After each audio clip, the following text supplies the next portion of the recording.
Bacaan namamu selanjutnya adalah Israel, sebab engkau bergumul melawan Allah dan engkau menang. Kejadian bab 32 ayat 22 sampai 32. Pada suatu malam, Yakub bangun dan membawa kedua istrinya, kedua budaknya perempuan, dan ke-11 anaknya. Ia menyeberang di tempat penyeberangan Sungai Yabok. Sesudah menyeberangkan mereka, ia menyeberangkan juga segala miliknya. Lalu tinggallah Yakub seorang diri. Maka terjadilah seorang laki-laki bergulat dengan Yakub sampai fajar menyingsing. Ketika orang itu melihat bahwa ia tidak dapat mengalahkan Yakub, ia memukul sendi pangkal paha Yakub, sehingga sendi itu terpelecok. Ketika Yakub bergulat dengan orang itu, lalu kata orang itu, "Biarkanlah aku pergi, karena fajar telah menyingsing," sahut Yakub. "Aku tidak akan membiarkan engkau pergi jika engkau tidak memberkati aku." Bertanyalah orang itu kepadanya, "Siapakah namamu?" Sahutnya, "Yakub."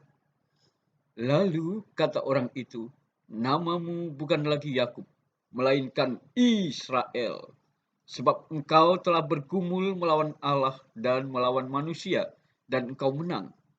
Bertanyalah Yakub, "Katakanlah juga namamu." Tetapi sahutnya, "Mengapa engkau menanyakan namaku?"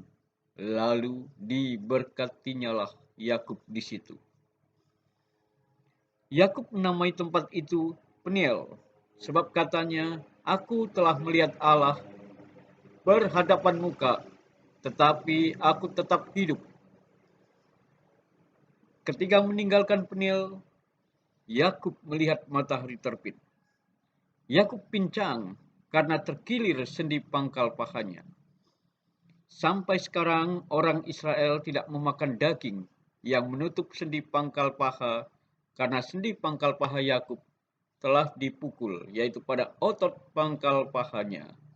Demikianlah sabda Tuhan. Syukur kepada Allah. Tuhan sertamu dan sertamu juga. Inilah Injil Yesus Kristus yang disampaikan oleh hambanya, yaitu Santo Matius. Dimuliakanlah Tuhan. Tuhan memang banyak, tetapi sedikitlah pekerjanya. Injil Matius bab 9 ayat 32 sampai 38. Pada suatu hari dibawalah kepada Yesus seorang bisu yang kerasukan setan. Setelah setan diusir, orang bisu itu dapat berbicara. Maka heranlah orang banyak. Katanya, hal semacam itu belum pernah dilihat orang di Israel. Tetapi orang berkata, dengan kuasa penghulu setan, ia mengusir setan. Demikianlah Yesus berkeliling ke semua kota dan desa, mengajar dalam rumah-rumah ibadat, dan mewartakan Injil kerajaan sorga, serta melenyapkan segala penyakit dan kelemahan. Melihat orang banyak itu, tergeraklah hati Yesus oleh belas kasih kepada mereka, karena mereka lelah dan terlantar seperti domba yang tidak bergembala. Maka kata Yesus kepada murid-muridnya, "Tuaian memang banyak, tetapi sedikitlah pekerjanya. Karena itu, mintalah kepada Tuhan yang empunya tuaian, supaya ia mengirimkan pekerja-pekerja untuk tuaian itu." Demikianlah Injil Tuhan kita. Terpujilah Kristus.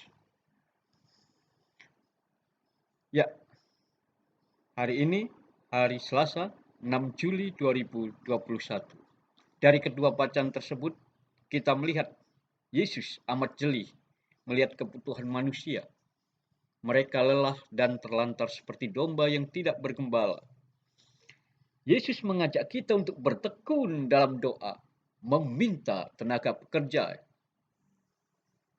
Tuaian yang banyak tidak boleh ditelantarkan begitu saja hanya karena kekurangan tenaga, di mana para pemuda dan anak-anak tidak lagi mau menyerahkan dirinya untuk melayani Tuhan.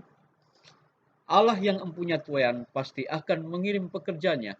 Ia tidak mau umatnya terlantar. Percayalah, gereja akan hidup dan berjaya meski tenaga juga tetap terbatas. Percayalah selalu, Tuhan akan terus mengirimkan para pekerja asal kita tidak pernah berhenti berdoa dan meminta kepadanya. Bagaimana selama ini? Apakah kita sering berdoa bagi panggilan dalam gereja?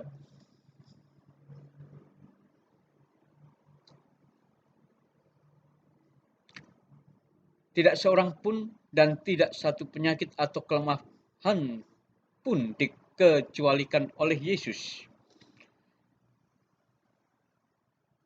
Hukuman dan kutuk biasanya menjadi pengganti penyakit itu sehingga tidak dapat dilenyapkan. Tentu kita harus memahami makna lenyapnya penyakit ini dalam dua hal. Yang pertama, lenyap sementara di dunia ini karena suatu saat bisa datang kembali dan lenyap secara total karena Tuhan menganugerahkan hidup baru kepada kita di surga.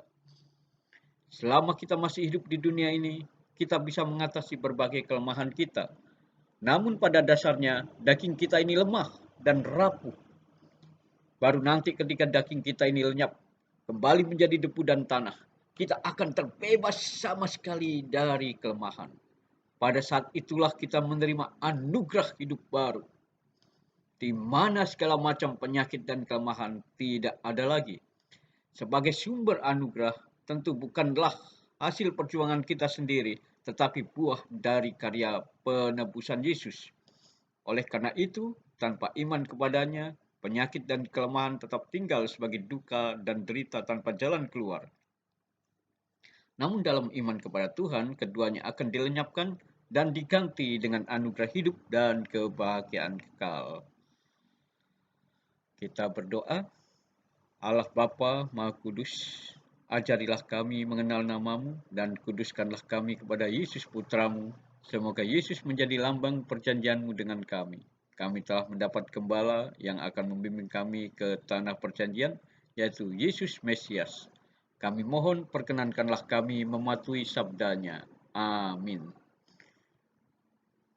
Dalam nama Bapa dan Putra dan Roh Kudus. Amin.